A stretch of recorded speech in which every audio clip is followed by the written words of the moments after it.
What's up les gens, j'espère que vous allez bien. Aujourd'hui les gars, serait d'horreur, d'accord. Un tout nouveau format les gars sur ma chaîne YouTube. Je vous l'avais dit les gars, on va faire du lourd, d'accord. Évidemment ça va, allez, on va bombarder les gars cette année, d'accord. Évidemment là on est encore en 2021, mais à l'heure où vous voyez cette vidéo, on sera en 2022. Et puis voilà. Dites-moi en commentaire les amis si ce format vous plaît, d'accord. J'aimerais bien beaucoup d'avis les gars parce que c'est un format que je viens de créer et tout, donc voilà. J'ai vraiment envie que ça plaise à tout le monde. Et puis sans plus tarder, on commence la vidéo.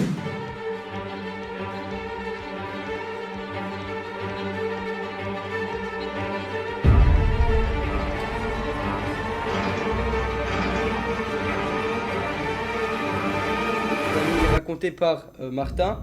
Je l'ai appelé Martin parce qu'il n'y a pas de précision au niveau du nom. Bah voilà, du coup, bah, j'ai appelé Martin et puis go. L'histoire se déroule lorsque Martin a 10 ans. Il raconte qu'il vit dans un immeuble qui était près d'un cimetière. Il avait aussi un vélo. Voilà, le vélo, vous comprendrez plus tard l'utilité du vélo. Et puis voilà. Et tous les jours, les amis, il faisait la même chose. C'est-à-dire qu'il sortait des cours, il allait chercher ses potes. Voilà. Qui étaient à environ 200 pas de son immeuble. Voilà, ils étaient trois, d'accord. Donc Martin, il allait chercher un autre pote. Les deux potes allaient chercher encore un. Et après, ils sortaient à trois. Et ce jour-là, les amis, ils avaient décidé d'aller dans un cimetière. Ne me demandez même pas pourquoi, j'en ai aucune idée. Mais un cimetière pour jouer. À 10 ans. Tout va bien. Voilà. Et il précise bien qu'il faisait très très sombre dans ce cimetière. Mais il voulait toujours jouer. Alors, ils sont partis tous les trois dans le cimetière à 20 h du soir. Pendant 20 minutes de route, les amis, ils sont allés très lentement parce que pendant 20 minutes, après avoir roulé lentement. Mais le groupe de potes sont quand même décidés, les amis, à aller dans ce cimetière à 20 h. Après 20 minutes de route, les amis, après avoir rigolé et tout ça, ils sont enfin arrivés, les gars, dans le cimetière. Ils ont repéré une grosse colline qu'ils aimaient descendre, mais de jour. Sauf qu'à ce moment-là, il était très sombre et il était 20 h dans un cimetière. Ils traversent le cimetière, ils arrivent enfin sur cette colline en marchant et ils se préparent, les amis, à descendre. Une fois descendus, les gars, à toute allure, d'accord, parce qu'ils aiment ça, la vitesse, ils descendent, les gars, tous les trois, la colline, en vélo. Et cette fois, les amis, il s'est passé un truc de malade. Ils ont repéré une créature qui faisait 15 pieds de haut. Est-ce que c'est bon pour vous? Qui faisait 15 putains de pieds de haut. Qui sautait des arbres devant eux.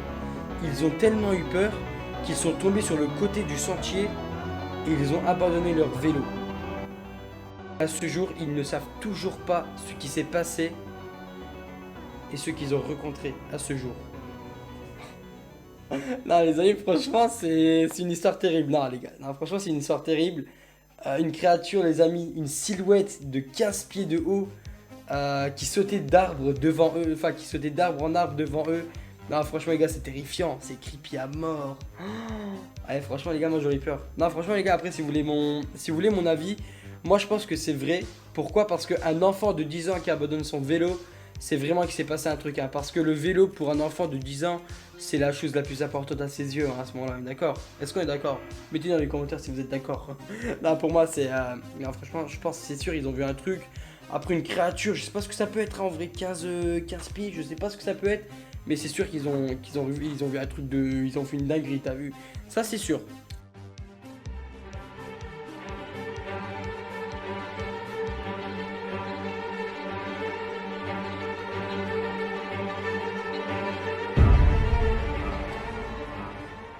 Deuxième histoire les amis, celle-là elle va vous laisser beaucoup mais beaucoup de questions les amis.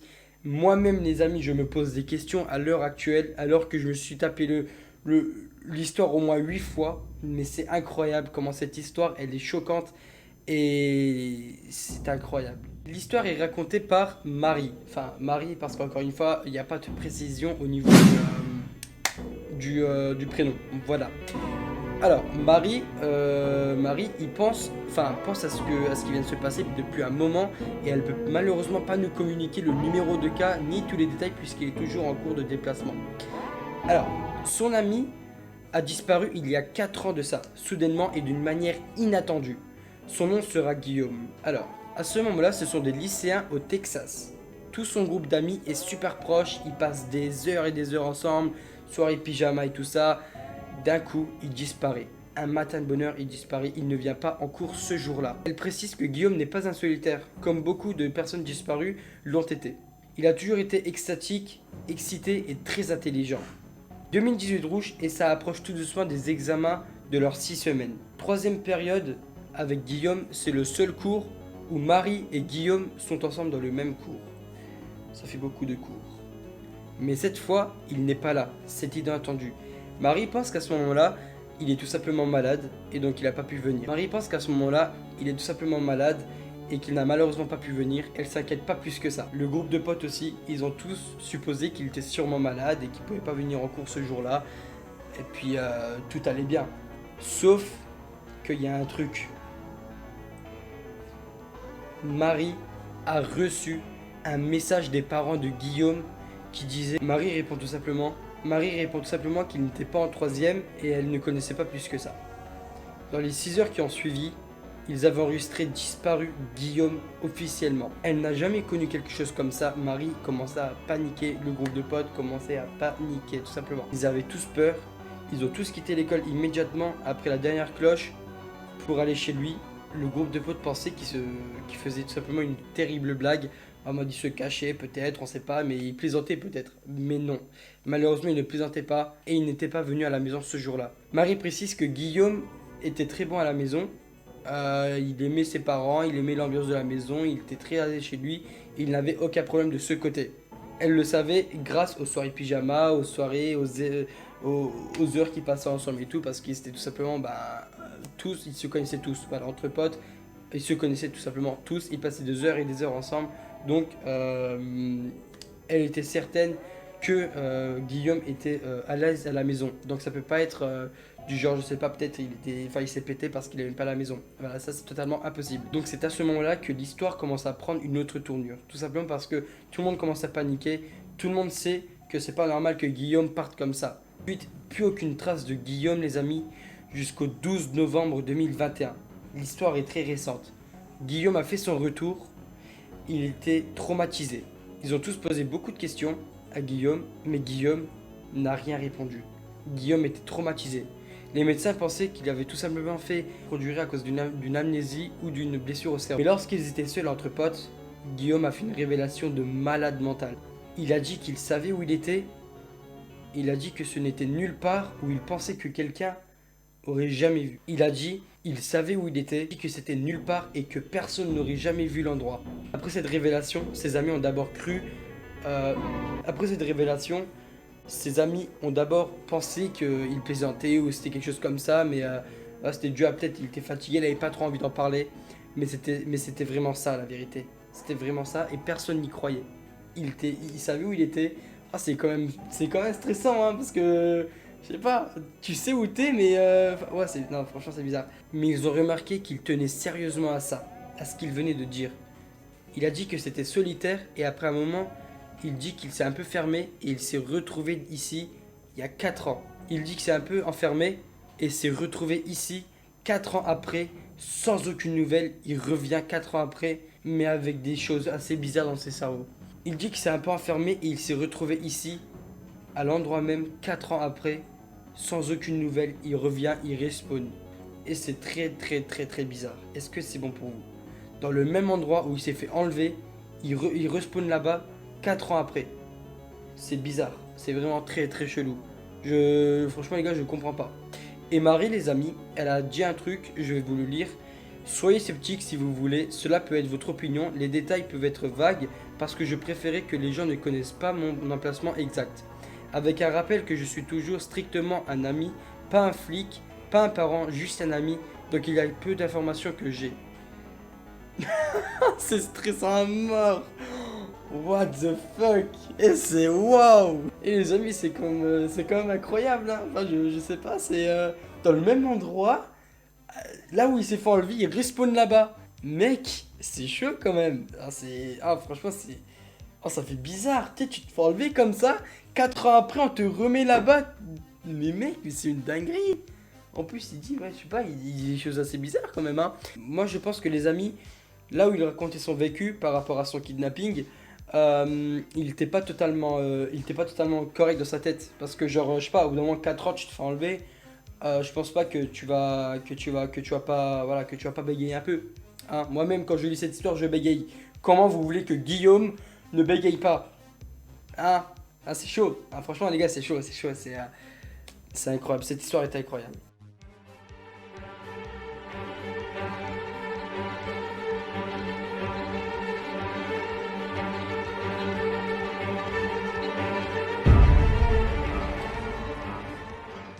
Troisième et dernière histoire, les amis. Ah, celle-là, les gars, elle fait surchauffer le crâne par contre, hein. C'est. Oh, vas-y, je regarde dans mon couloir. Ça y est, les gars, je deviens parano. Oh, bon, ok. L'histoire, les amis, de Théo. Pourquoi Théo? Parce qu'encore une fois, il n'y a aucune précision au niveau du prénom. Je ferai en sorte de trouver des histoires avec des prénoms la prochaine fois, si ça vous chante. Donc c'était un week-end, les amis, où Théo et son petit frère étaient seuls à la maison. Et il précise qu'il n'y avait pas de veilleuse, donc il pouvait à peine voir quoi que ce soit. Il était réveillé et il a vu quelqu'un dans le couloir qui passait devant sa chambre. Il raconte qu'il n'a vu aucune réaction. Au moment où il a vu le gars, il avait aucune réaction. C'était devenu une statue. Il était gelé, son cerveau avait crash erreur 404. C'est-à-dire que il pouvait à peine voir ce qui se passait dans les couloirs et tout ça. Il voyait rien. C'était noir de chez noir. Théo raconte qu'il est resté réveillé toute la nuit. Il n'a pas dormi cette nuit-là, tout simplement. Et il a vu, les amis. Écoutez-moi bien. Il a vu une personne, les amis, marcher dans son couloir, beaucoup trop grand pour que ce soit son petit frère. Et il raconte qu'il n'avait eu aucune réaction. Il était gelé. Il était traumatisé. Il était gelé. Son corps ne lui obéissait pas. Il pouvait rien faire du tout. Il était fixé, cloué dans son lit. Et il précise bien que c'était beaucoup trop grand pour que ce soit son petit frère marcher dans le couloir. Théo raconte qu'il n'a vu aucune réaction. C'est-à-dire qu'il était cloué au lit. Il pouvait rien faire. Son corps ne lui répondait plus.